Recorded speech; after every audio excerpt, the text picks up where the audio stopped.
오늘날 예수님께서 베드로와 야고보와 요한 이렇게 세 명의 제자를 데리시고 한 산으로 올라가셨습니다.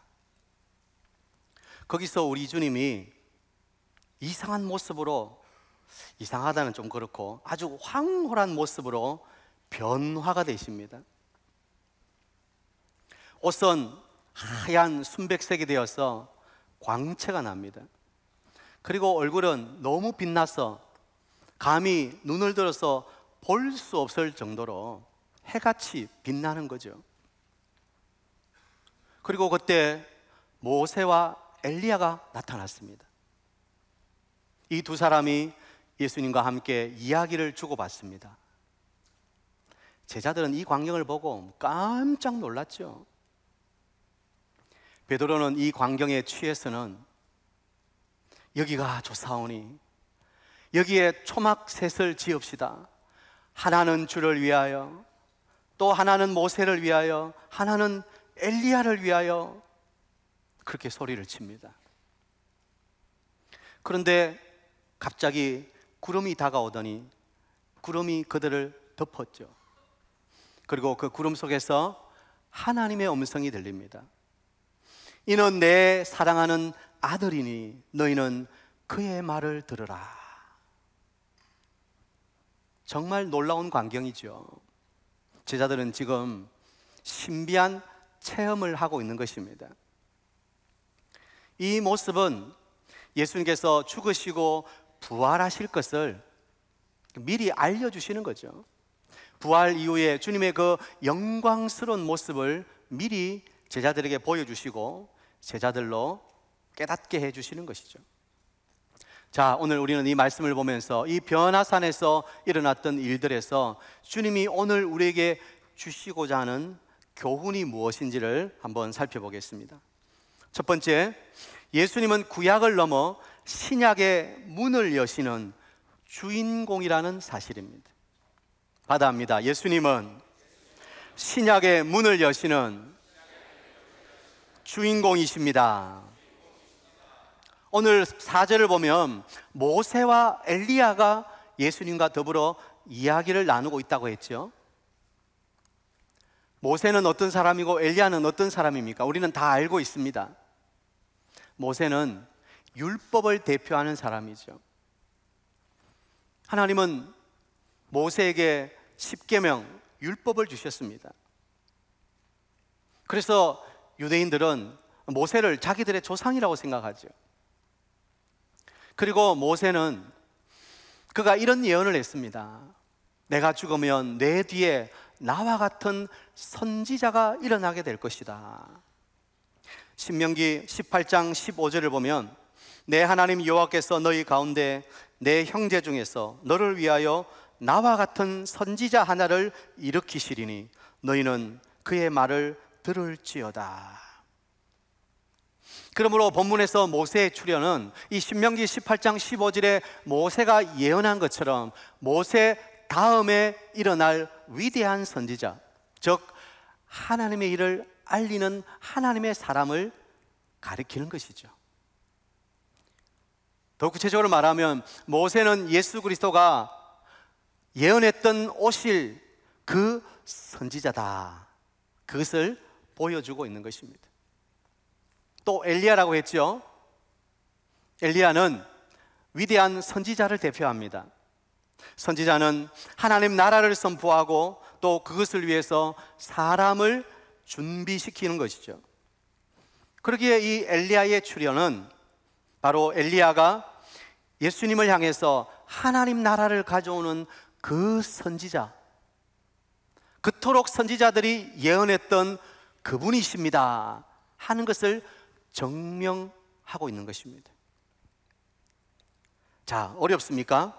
한마디로 요약하면 구약의 두 인물, 율법과 선지자로 대표되는 모세와 엘리야가 나타난 것은 이제 모세와 엘리야 구약 시대는 가고 새로운 신약의 시대에 오신 참된 주인공, 그분이 바로 예수님이시다, 그것을 알려주는 것입니다. 예수님이 진정한 메시아시다, 그를 통해 하나님 나라가 임할 것이다, 그것을 알려주는 것입니다. 여러분, 구약의 율법과 또 선지자들의 모든 예언의 초점은 예수 그리스도인 줄 믿습니다. 구약이 계속해서 조명을 비추고 있는 것은 바로 예수님인 거예요. 구약은 오실 예수님에 대한 예언이고, 신약은 오신 예수님에 대한 성취라고 말할 수 있는 것입니다. 그래서 결국 구약이 가리키는 것은 예수님이다. 어떤 신학자는 구약의 모든 골짜기를 파더라도 그곳에는 예수님의 보혈의 피가 터져 나온다, 그런 말을 했습니다. 그러니까 구약의 어떤 예언이든지 결국 그 예언의 중심은 예수님이라는 사실인 것입니다. 성경의 주인공도 예수님이고 역사의 주인공도 예수님인 줄 믿습니다. 유대인들이 볼 때 이 모세와 엘리야는 정말 대단한 사람들이죠. 그러나 오늘 성경에 보면 그들은 이제 사라졌어요. 오직 예수님 남았다고 했습니다. 그렇습니다. 세상의 위대한 인물들은 다 가지만 오직 남는 분은 예수 그리스도 한 분뿐인 줄 믿습니다. 예수님 외에 다른 게 없다는 거예요. 모든 사람들은 예수님을 위한 조연이라는 것입니다. 여러분, 드라마나 영화를 보면 주인공, 주연이 있고 조연이 있습니다. 결국 조연은 그 주인공, 주연을 더욱 빛나게 해주기 위해서 있는 것입니다. 아무리 모세가 위대해도, 아무리 엘리야가 위대해도 그들은 예수님을 비추는 조연일 뿐입니다. 다시 말하면 이 땅에 어떤 사람이든지 그 사람은 예수님을 비추는 하나의 등불이지 그가 예수님일 수 없습니다. 이 땅에 자기가 구주라고, 자기가 예수라고, 자기를 믿어야 구원받는다고 말하는 모든 사람은 다 잘못된 거예요. 오직 우리의 유일한 구원자는 예수 그리스도밖에 없는 줄 믿습니다. 죄송하지만 천주교도 마찬가지예요. 천주교도 마리아가 은혜를 나누어 준다고 합니다. 성인을 잘 섬기면 성인들이 그들에게 구원의 길을 보여준다고 합니다. 다 잘못된 것입니다. 오직 구원의 길은 예수 그리스도밖에 없습니다. 그러므로 우리 사이동교의 모든 성도님들은 예수 그리스도에게 초점을 맞추시기를 바랍니다. 오직 예수님만을 바라보는 거예요. 목사를 볼 필요도 없어요. 제가 뭐 또 볼 게 있습니까? 네? 목사를 볼 것도 없어요. 목사를 통해서 말씀하시는 하나님을 봐야 되는 거예요. 이런 말이 있잖아요. 사람은 믿을 존재가 아니라 사람은 사랑하고 용서할 존재다. 우리가 믿을 존재는 오직 예수님밖에 없다. 아멘이십니까? 괜히 사람 믿다가 발등 찍힌다고 하소연하지 마시고, 배신당했다고 말씀하지 마시고, 사람은 용서해요. 그리고 사랑해야 될 대상이에요. 그러나 우리 주님은 믿고 신뢰해야 할 대상이라는 것을 꼭 기억하시길 바랍니다. 두 번째, 변화산에서 주는 교훈은 체험을 넘어 말씀으로 나가야 된다는 것입니다. 받아봅시다. 체험을 넘어 말씀으로 나아가야 합니다. 모세와 엘리야가 나타나서 예수님과 대화하는 장면, 그리고 예수님의 변형되신 이 황홀한 모습을 보면서 베드로가 뭐라고 했다고요? 여기 있는 것이 좋사오니 여기에 초막을 지읍시다. 지금 베드로는 이 광경을 보면서 하나님의 나라가 이곳에 임했다고 착각했습니다. 그래서 이 영광스러운 모습을 조금이라도 더 누리고 싶어서 여기에 초막을 짓자고 제안한 것이죠. 물론 제자들이 체험한 이 놀라운 광경은 굉장히 유익한 것입니다. 우리가 신앙생활 하다가 체험하는 어떤 특별한 체험들은 우리에게 굉장히 유익할 때가 많습니다. 제자들도 보면 오늘 이 사건을 잊지 못합니다. 이 사건이 일평생 자신의 사역에 큰 힘이 되었습니다. 그래서 베드로는 그의 서신 베드로후서에 이렇게 말합니다. 베드로후서 1장 16절, 우리는 그의 크신 위엄을 친히 본 자라. 지극히 큰 영광 중에서 이러한 소리가 그에게 나기를, 이는 내 사랑하는 아들이요 내 기뻐하는 자라 하실 때 그가 하나님 아버지께 존귀와 영광을 받으셨느니라. 이 소리는 우리가 그와 함께 거룩한 산에 있을 때 하늘로부터 난 것을 들은 것이라. 베드로는 그의 편지를, 서신을 쓰면서 그가 체험했던 이 놀라운 일을 아직도 가슴에 안고 그 놀라운 체험 속에 기뻐하고 있습니다.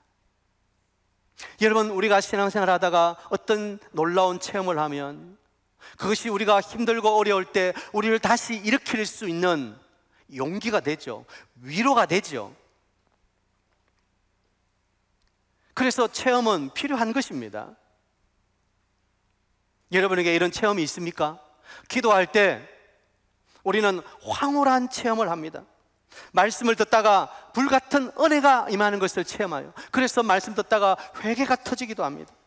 성령 충만으로 말할 수 없는 감사와 감격, 기쁨, 찬송이, 고백이 흘러나오기도 합니다. 사람마다 차이는 있지만 이런 특별한 체험이 있습니다.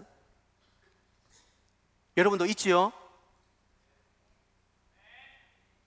아니, 목사님 무슨 말씀 하시는지 저는 도무지 모르겠습니다. 그러십니까?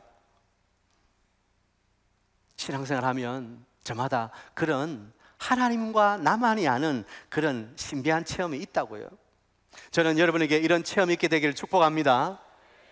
그러나 이런 체험이 본질이 아니라는 것을 우리는 꼭 기억해야 됩니다. 체험이 중요하고 때로는 체험이 우리에게 유익을 줍니다. 그러나 이 체험이 우리 신앙의 본질은 아니라는 거예요. 오늘 본문 8절에 보면 문득 둘러보니 아무도 보이지 아니하고 오직 예수와 자기들 뿐이었더라. 놀라운 체험이 다 지나가고 남는 게 뭐예요? 그건 예수님이에요.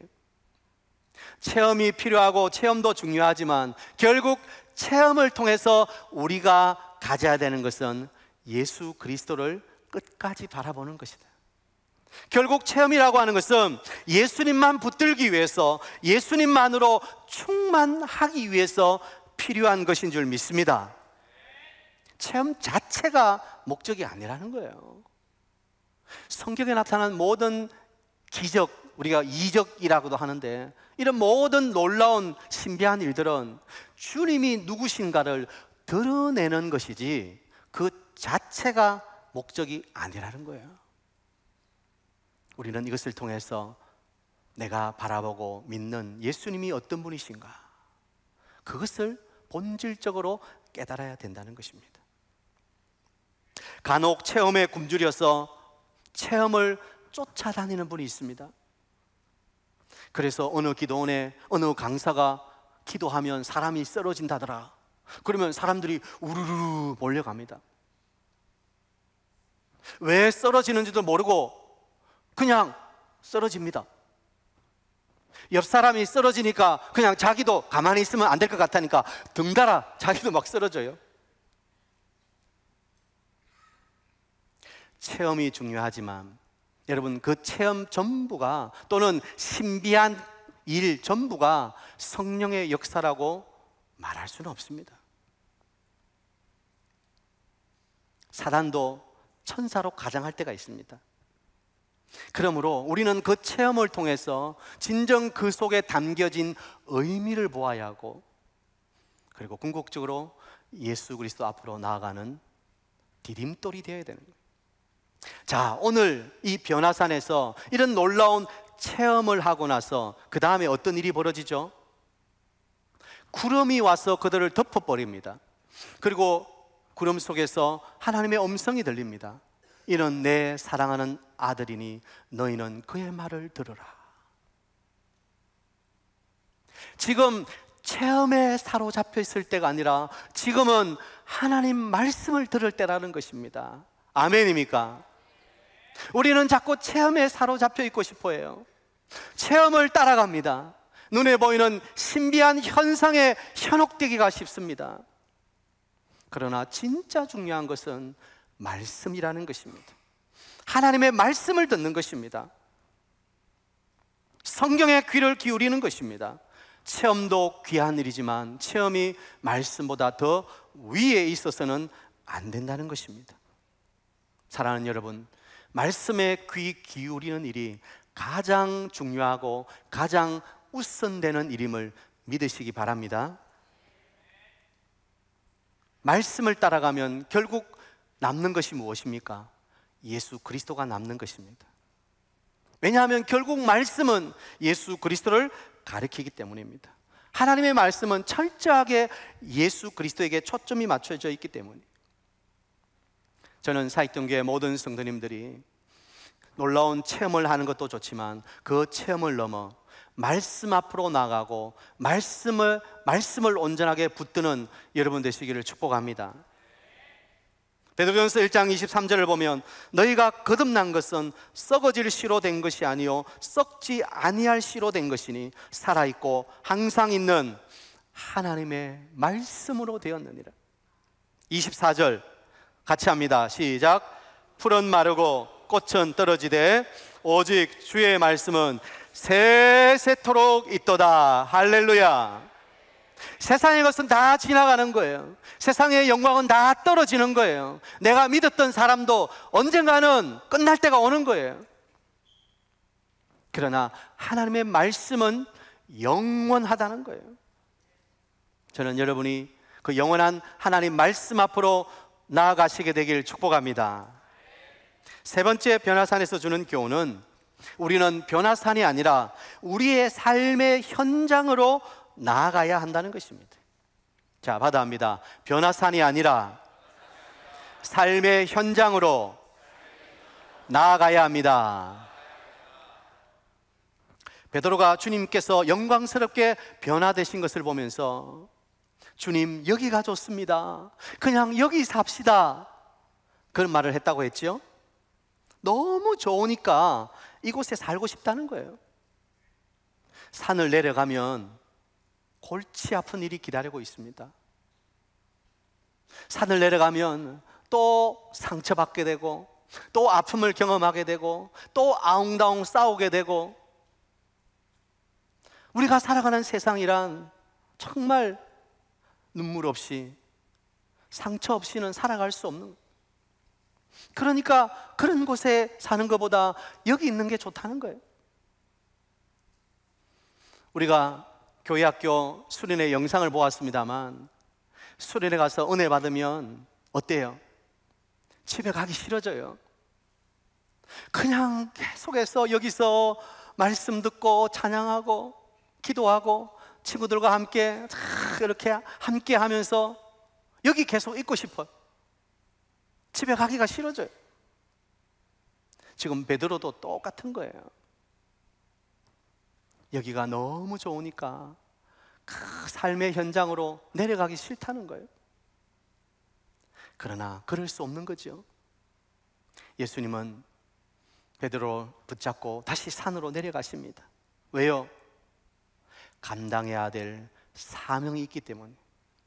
하나님 나라를 전파하고 또 복음을 전하고 약한 자들을 고치고 주님이 감당하셔야 될 그 십자가의 길이 있기 때문에 주님은 산을 내려가자고 하시는 것입니다. 여러분, 우리가 은혜 받는 것 좋아요.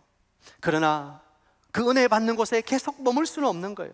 결국 우리는 우리의 삶의 현장으로 나아가야 되는 거예요. 영적 체험은 하나님의 일을 하기 위한 현장으로 연결되어야 되는 거예요. 은혜가 현장과 연결되지 못하면 그 은혜는 그냥 교회 안에만 머무는 거예요. 사실 한국 교회에 여러 가지 참 오류 중에 가장 큰 오류가 뭡니까? 교회 안에서만 은혜 받으려고 하는 거예요. 교회 안에서만 하나님을 믿으려고 하는 거예요. 교회 밖 문을 나가면 거기에는 은혜가 없어. 거기는 죽을 세상이야. 죄악된 세상이야. 물론 우리가 살아가는 삶의 현장은 녹록지 않습니다. 죄악이 만연합니다. 그러나 여러분, 우리가 있는 그 삶의 현장에 하나님의 나라가 임하게 해야 할 사명이 우리에게는 있습니다. 그것은 그냥 죄와 죽음으로 끝나버릴 세상이 아니라 하나님께서 새롭게 회복시키실 하나님의 나라가 임해야 될 현장이라는 것을 우리는 기억해야 되는 거예요. 체험은 헌신이라는 열매로 나타나야 됩니다. 체험이 아무리 황홀하고 아름답다 할지라도 거기 그냥 머물러서는 안 된다는 거예요. 종종 그런 사람이 있죠. 이 기도원, 저 기도원, 이 집회, 저 집회 쫓아다닙니다. 교회에서는 도무지 은혜 못 받겠다는 거예요.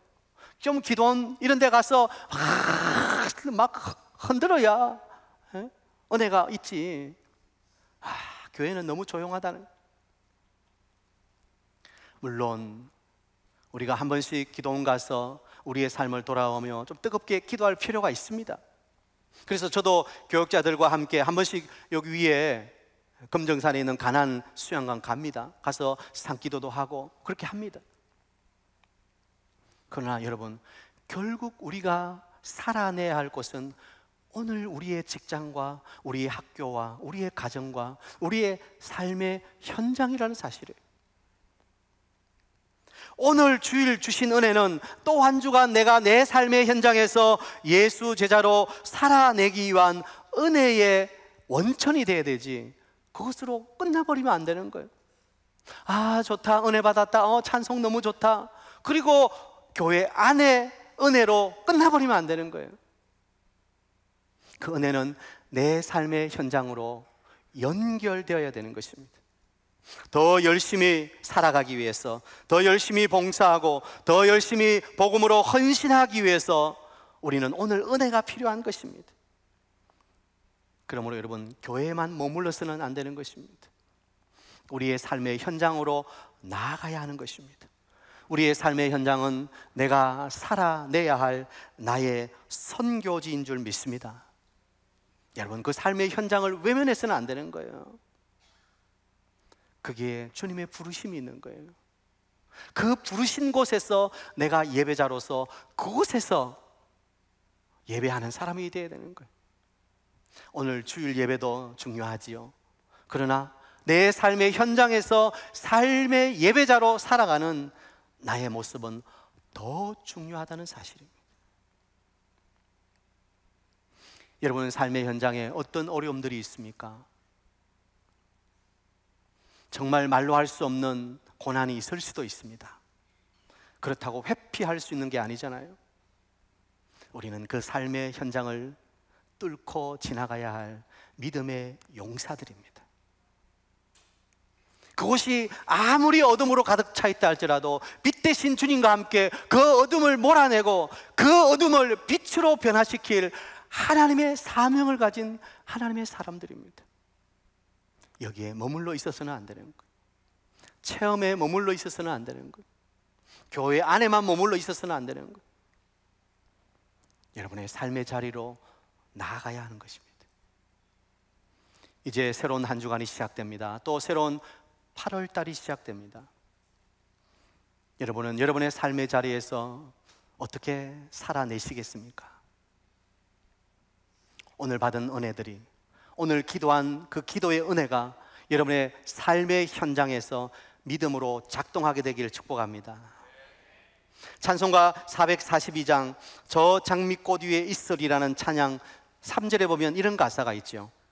밤 깊도록 동산 안에 주와 함께 있으려 하나 괴로운 세상에 할 일 많아서 날 가라 명하신다. 나는 주님과 함께 은혜의 동산에 있고 싶어. 그냥 여기 있고 싶어. 그러나 괴로운 세상에 할 일 많아서 날 가라 명하신다. 우리의 삶의 현장은 주님이 보내신 사명의 자리입니다. 내가 가기 싫어도 가야 하는 곳이. 왜냐하면 거기서 주님의 나라가 임하게 해야 할 사명을 가진 자들이기 때문에. 저는 우리 사이동교회 모든 성도님들이 여러분의 삶의 자리에서 신실한 예수 제자로 살아내는 은혜가 있게 되길 축복합니다. 우리가 바라보고 우리가 주목해야 할 분은 오직 한 분입니다. 예수 그리스도이십니다. 예수님 놓치면 아무것도 아닙니다. 이번 한 주간도 눈에 보이는 상황이 아니라 주님 말씀에 귀 기울이시고 여러분의 삶의 자리에서 살아내는 은혜가 예배하는 여러분 모두에게 있기를 주의 이름으로 축복합니다.